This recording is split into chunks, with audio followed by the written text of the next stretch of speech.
सर्व समाज के झूठे आगोश में, जो भारत में संभव नहीं है। शोषक और शोषित की एकता दुनिया के किसी मुल्क में नहीं हो सकती है, तो भारत में कैसे हो सकती है। हमें भारत में शोषण की व्यवस्था को, पूंजीवादी व्यवस्था को नेस्तनाबूद करना है, तो हमें शोषितों के संघर्ष को यूनाइट करना होगा।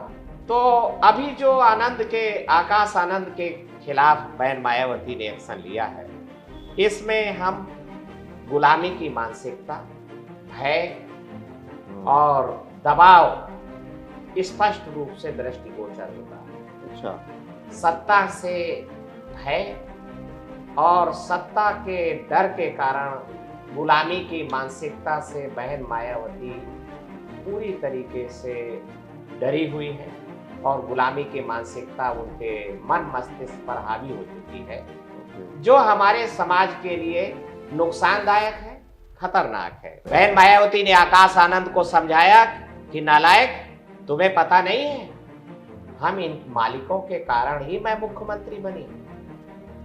मानवर काशीराम जी के पास तो 1995 में मात्र 69 विधायक थे। उसके बल पर मैं 425 के हाउस में मुख्यमंत्री नहीं बन सकती थी। मुझे नागपुर के आरएसएस मुख्यालय ने अभयदान दिया, तब मैं 3 जून 95 को मुख्यमंत्री बनी। इसमें सामाजिक न्याय हमें नहीं मिल सकता है। हम चाहते हैं कि इस देश की, हमारी शोषण का मूल आधार, शोषण की जड़ इस देश में, तो सामाजिक व्यवस्था में बदलाव हो और भारत के संविधान की प्रस्तावना और संविधान के अनुच्छेद 38 की भावना के अनुसार, उसके निर्देश के अनुसार भारत में समता, स्वतंत्रता, बंधुत्व और न्याय पर आधारित सामाजिक व्यवस्था की स्थापना स्टेट कदम आगे बढ़ा करके करे, क्योंकि सामाजिक व्यवस्था का निर्माण स्टेट ही करता है। तो आज राहुल गांधी के सामने भी सवाल है कि वो सामाजिक न्याय का झुंझुना ही दलित पिछड़ों को देना चाहते हैं, या कोई काम भी करें, जो कि एक धोखा है। सामाजिक न्याय एक धोखा है। वर्तमान सामाजिक व्यवस्था में वो कतई संभव नहीं है। हाँ, बातें चलती रहेंगी, सामाजिक न्याय की बातें की जाती रहेंगी, पर वो मिलेगा नहीं। हमें अगर सामाजिक न्याय के मकसद तक पहुंचना है, इस अभीष्ट तक पहुंचना है, तो भारत की सामाजिक व्यवस्था को बदल डालना होगा। तो इसलिए राहुल गांधी से सवाल है कि क्या वो सामाजिक परिवर्तन के लिए स्पेस देना चाहते हैं कांग्रेस पार्टी के काडर को, क्या वो समझाने में सक्षम हो गए हैं। आवाज इंडिया टीवी में आपका स्वागत है। इस वक्त हम चित्रकूट में हैं, चित्रकूट लोकसभा में, और हमारे साथ यूपी के दिग्गज नेताओं में शुमार यूपी के पूर्व कैबिनेट मंत्री, कई बार विधायक रह चुके हैं, मंत्री रह चुके हैं, ऐसे दद्दू प्रसाद जी हैं। सर, आपका बहुत बहुत स्वागत है। हम दद्दू प्रसाद जी से यूपी की राजनीति पर चर्चा करेंगे, बीएसपी के आंदोलन पे चर्चा करेंगे और सामाजिक आर्थिक आंदोलन पे भी बात करेंगे, क्योंकि वो निरंतर अपना काम करते रहे हैं। मेरा सबसे पहला सवाल ये है कि ऐसा कहा जा रहा है इस बार यूपी में, पहले तो 2 महीने पहले ऐसा कहा जा रहा था कि यूपी में बीजेपी लगभग 70 से अधिक सीटें जीत लेगी, लेकिन माहौल कुछ बदला है। हमने भी लोगों से बात की तो लोगों का भी यही कहना था कि सिचुएशन टफ है। क्या लगता है आपको कि ऐसा क्या हुआ है यूपी के अंदर कि माहौल बदल गया है? देखिए, उत्तर प्रदेश ही नहीं, पूरे भारत के अंदर सत्ता विरोधी लहर की भारतीय जनता पार्टी शिकार हो गई है और नरेंद्र मोदी ने जो वादे किए थे लोगों से, वो उसने पूरे नहीं किए। खास करके मानव विकास और मानव आत्मसम्मान सूचकांक पर इस सरकार ने कोई भी काम नहीं किया है। स्थल विकास एक अलग चीज़ है। स्थल विकास ही भारत का सर्वोत्तम विकास नहीं है, बल्कि भारत को आज आवश्यकता है मानव विकास सूचकांक पर आगे बढ़ने की। तो उसके जितने भी पैरामीटर हैं, उस पे भारतीय जनता पार्टी की सरकार ने उसके खिलाफ काम कर रही है। इसलिए शिक्षा है, रोजगार है, चिकित्सा है और मानव का आत्मसम्मान, समानता और आज़ादी, स्वाधीनता, इस पर भी भारतीय जनता पार्टी की सरकार टोटली फेल ही नहीं बल्कि इसकी विरोधी साबित हुई है। अच्छा। तो इसलिए जनता के अंदर एक विरोध है और फिर सत्ता के अंदर अंतर विरोध भी पनप गए हैं। हाँ। जैसे उत्तर प्रदेश के अंदर अब मैं देख पा रहा हूँ कि नरेंद्र मोदी के खिलाफ योगी आदित्यनाथ खुल करके आ गए हैं। अच्छा।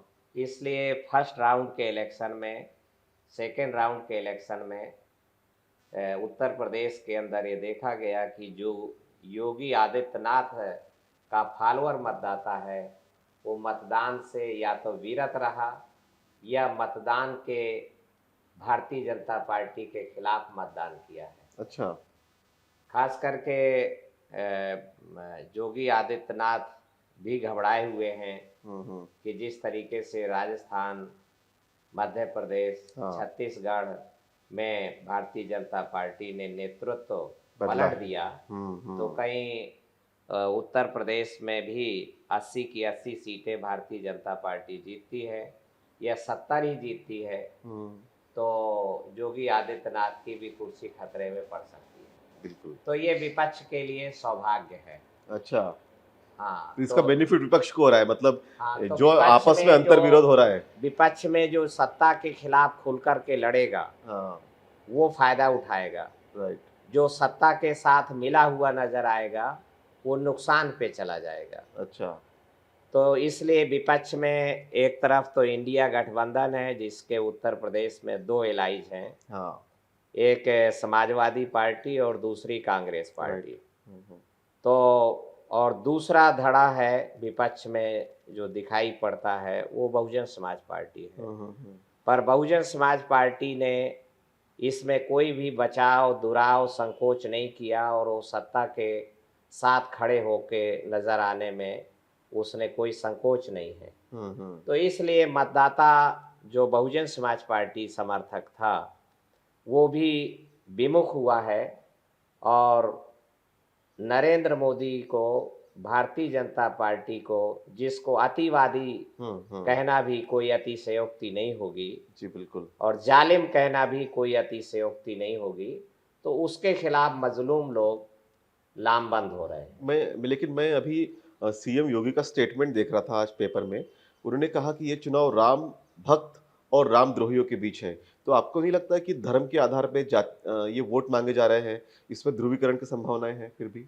हाँ, फिर भी ठीक है, पर उनका ये ध्रुवीकरण का है जो जिसको राम सबसे ज्यादा प्रिय है, वो जुल्म की व्यवस्था का शीर्षस्थ है जिसको ब्राह्मण कहते हैं। तो उसका अपना काम हो चुका है। अच्छा। वो राम मंदिर बन चुका है, करोड़ों पुजारियों के रोजगार के अवसर सृजित हो चुके हैं, देश भर में धर्म का कारोबार आगे बढ़ चुका है।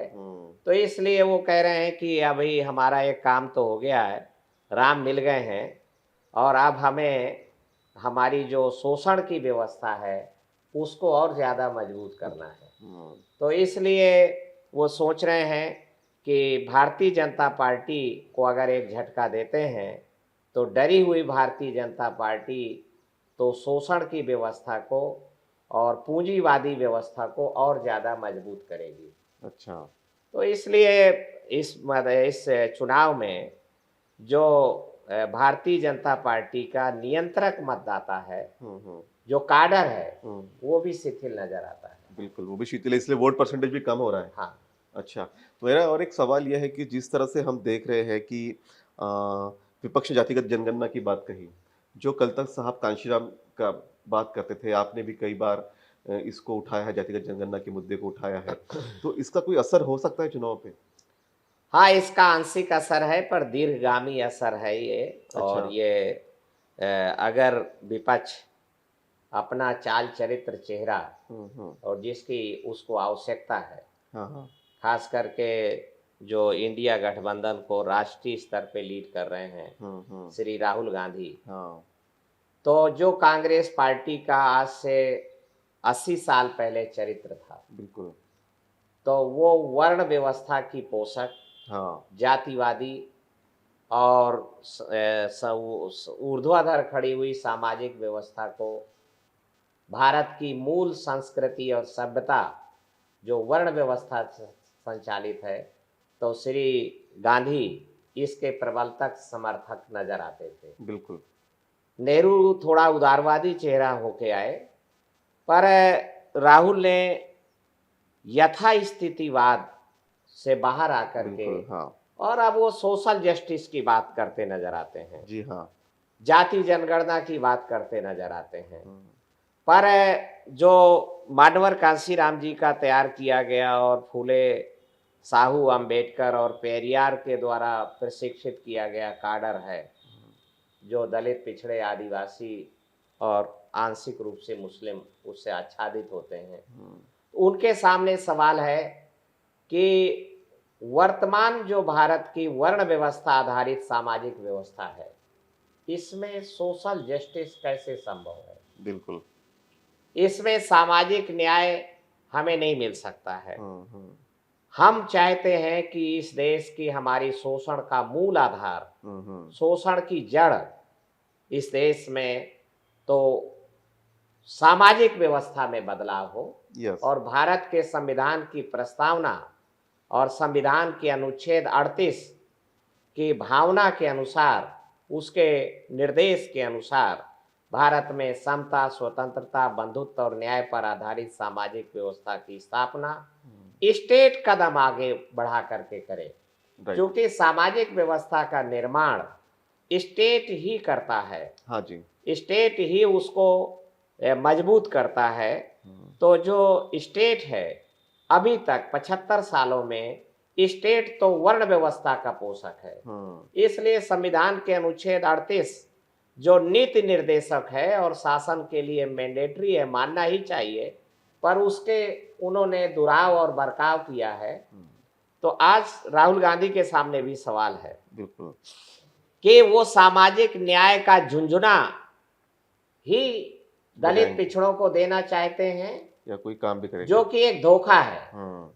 सामाजिक न्याय एक धोखा है।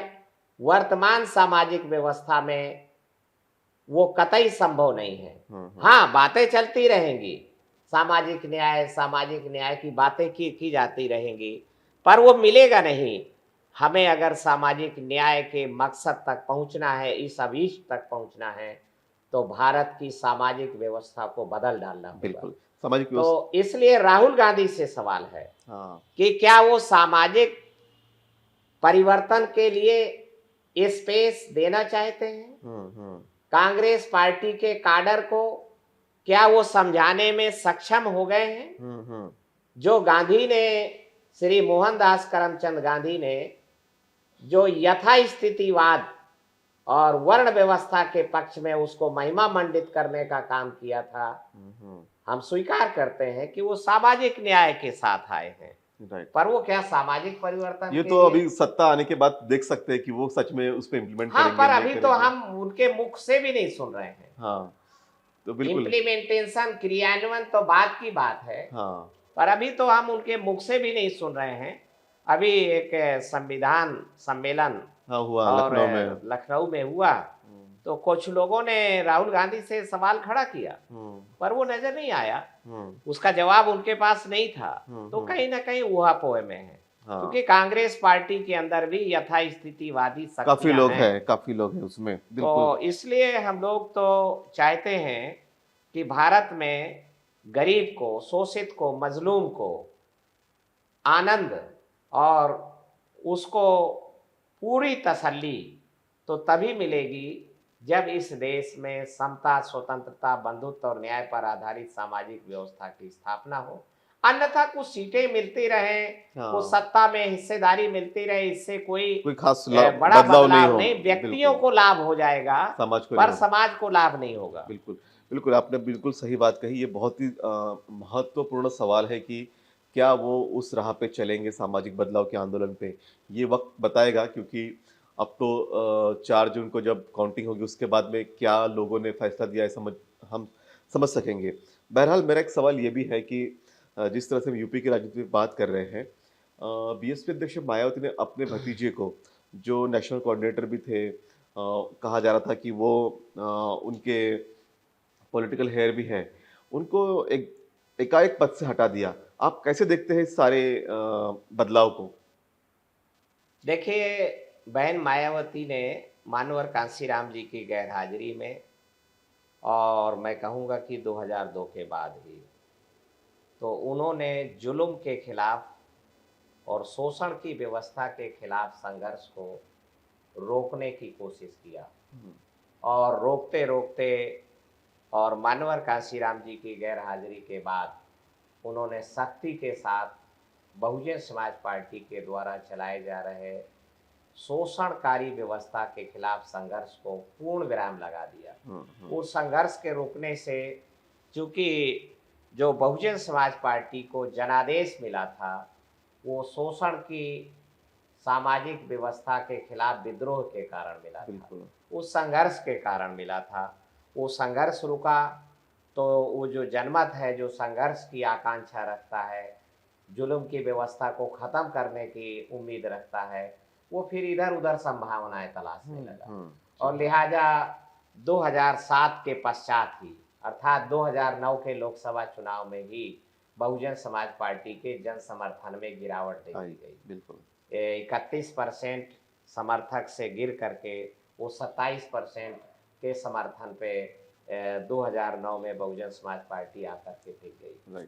तो अभी जो आकाश आनंद के खिलाफ बहन मायावती ने एक्शन लिया है, इसमें हम गुलामी की मानसिकता, भय और दबाव स्पष्ट रूप से दृष्टिगोचर होता है। अच्छा, सत्ता से भय और सत्ता के डर के कारण गुलामी की मानसिकता से बहन मायावती पूरी तरीके से डरी हुई हैं और गुलामी की मानसिकता उनके मन मस्तिष्क पर हावी हो चुकी है, जो हमारे समाज के लिए नुकसानदायक है, खतरनाक है।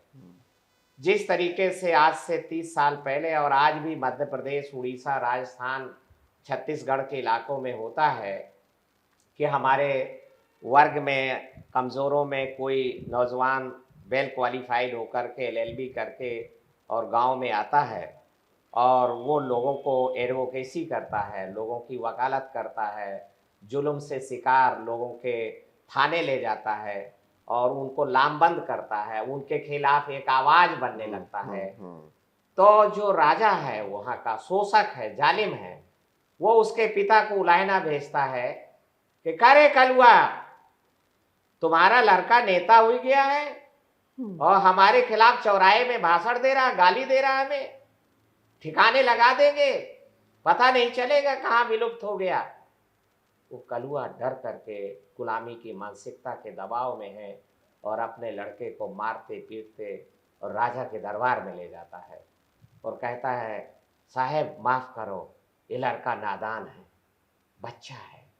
वही बहन मायावती ने कहा कि बच्चा है, अनमैच्योर है, और उसको अपमानित करके और राजा अपने काम को इम्प्लीमेंट करता है, अपने दरिंदे और करिंदे से कहता है कि इसकी सर्वाइकल इस तोड़ दीजिए, रीढ़ की हड्डी, मेरुदंड तोड़ दीजिए ताकि ये भविष्य में कभी स्वाभिमान के लिए खड़ा ना हो पाए। मैं ऐसा ही बहन मायावती और आकाश आनंद के चैप्टर में देखता हूं। बहुत ही गंभीर संगीन आरोप आप लगा रहे हैं। बहन मायावती ने आकाश आनंद को समझाया कि नालायक, तुम्हें पता नहीं है, हम इन मालिकों के कारण ही मैं मुख्यमंत्री बनी।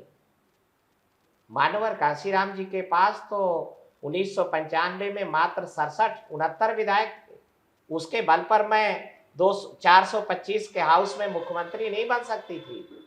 मुझे नागपुर के RSS मुख्यालय ने अभयदान दिया, तब मैं 3 जून 95 को मुख्यमंत्री बनी।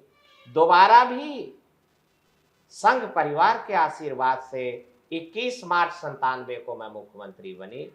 तीसरी बार भी संघ परिवार के आशीर्वाद से ही मैं 3 मई 2002 के मुख्यमंत्री बनी हूं। मैं आपको भी इन्हीं के समर्थन से बनाना चाहती हूँ। तुम ही चमार कुम्हारों के बल पर कहीं मुख्यमंत्री बन पाओगे। और ऐसा कहकर उसके जो नैसर्गिक स्वाभिमान की भावना है, नैसर्गिक जो उसके अंदर मुक्ति की आवाज है, उसको दबा दिया है। और मैं उम्मीद करता हूं कि अब आकाश आनंद बहन मायावती के खिलाफ विद्रोह करके ही खड़ा हो सकता है, अन्यथा वो कभी स्वाभिमान के संघर्ष के लिए बहन मायावती के आगोश में नहीं खड़ा हो पाएगा। और यही तो मानवर कांशीराम जी के काडर के साथ हुआ है। जो काडर पूरे देश में तैयार किया गया था, वो काडर बहुत पूरी तरीके से कुचला गया और उसको हताश किया गया, निराश किया। वो सही लाइन पे काम कर रहा था, वो जुल्म के खिलाफ संघर्ष को आवाज दे रहा था। कांशीराम जी का तैयार किया गया काडर, और बहन मायावती उनको धमकाती गई, हरेस करती गई, अपमानित करती गई, और सर्व समाज के झूठे आगोश में, जो भारत में संभव नहीं है। शोषक और शोषित की एकता दुनिया के किसी मुल्क में नहीं हो सकती है, तो भारत में कैसे हो सकती है। हमें भारत में शोषण की व्यवस्था को, पूंजीवादी व्यवस्था को नेस्तनाबूद करना है, तो हमें शोषितों के संघर्ष को यूनाइट करना होगा।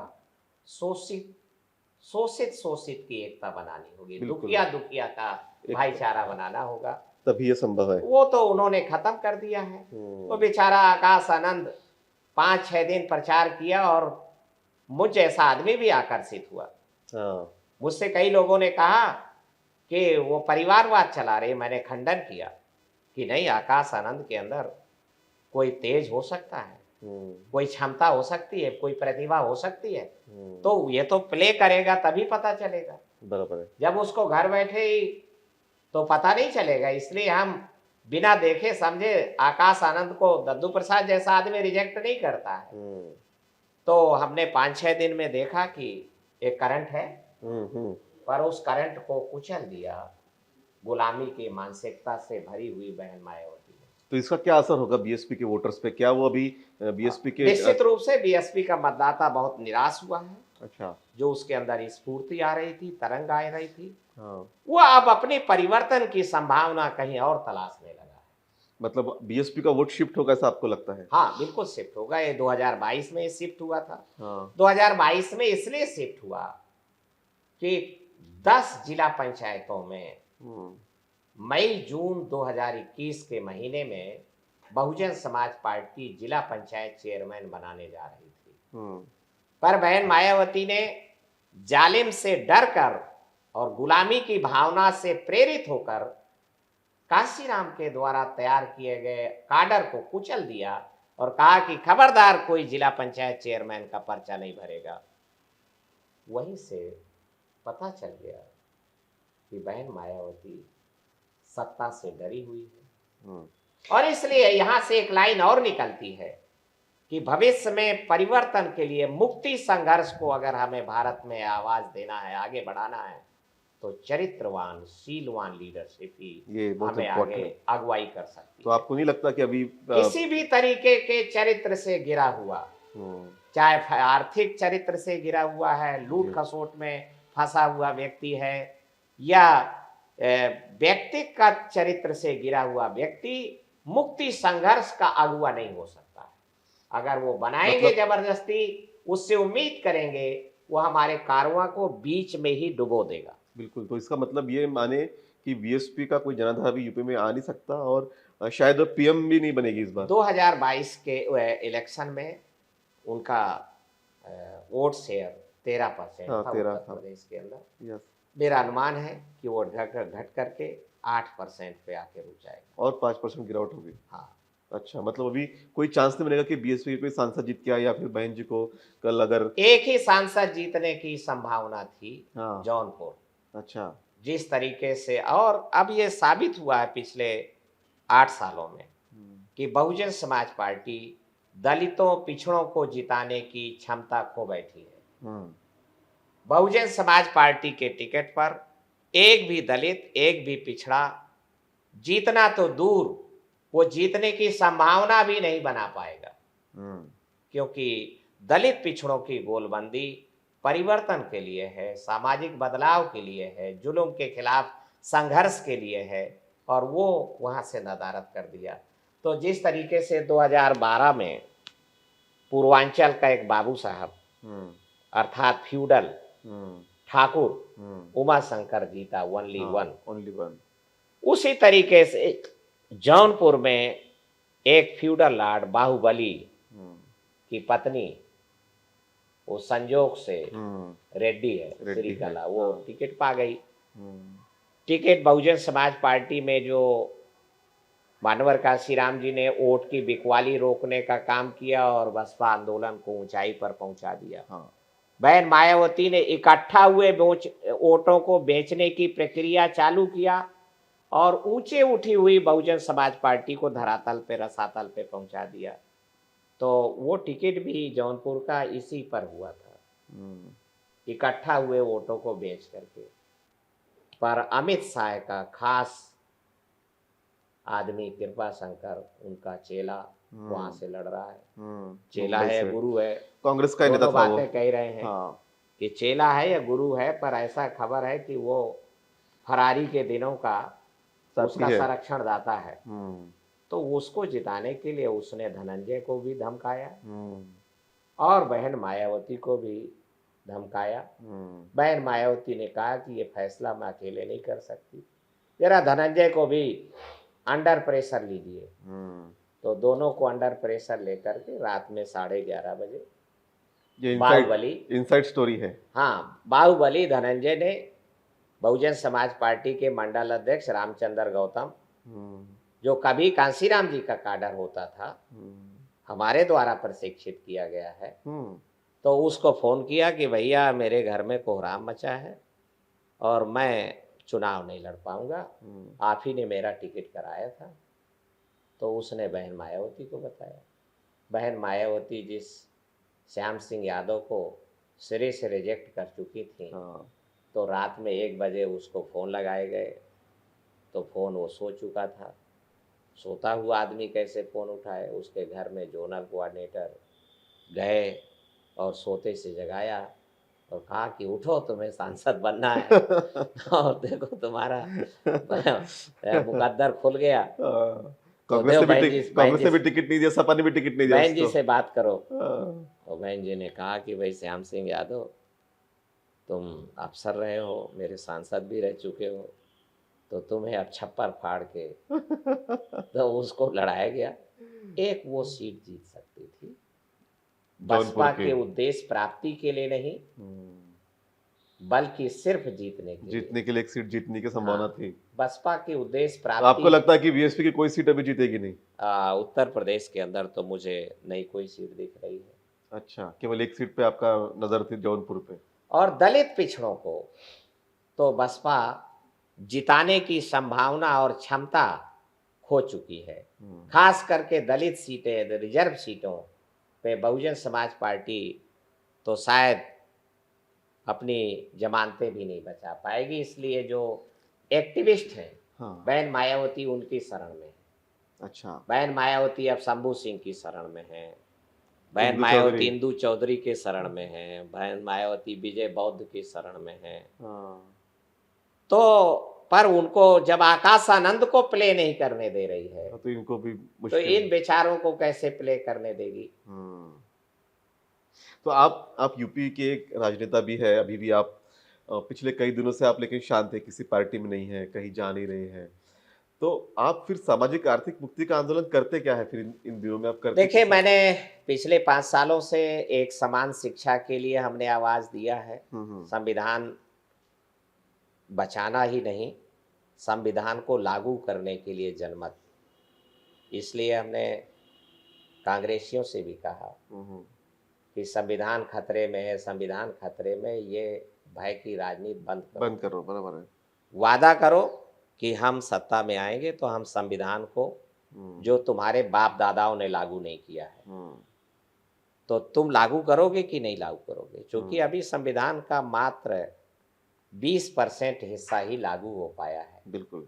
और 20% हिस्सा लागू हुआ तो कितना करिश्माई संविधान है बाबा साहब अम्बेडकर का, कि ये अगर कहीं 80% लागू हो तो बिल्कुल। भारत में मानवता बहाली हो जाएगी, बिल्कुल। भारत में इंसानियत की स्थापना हो जाएगी। हम्म।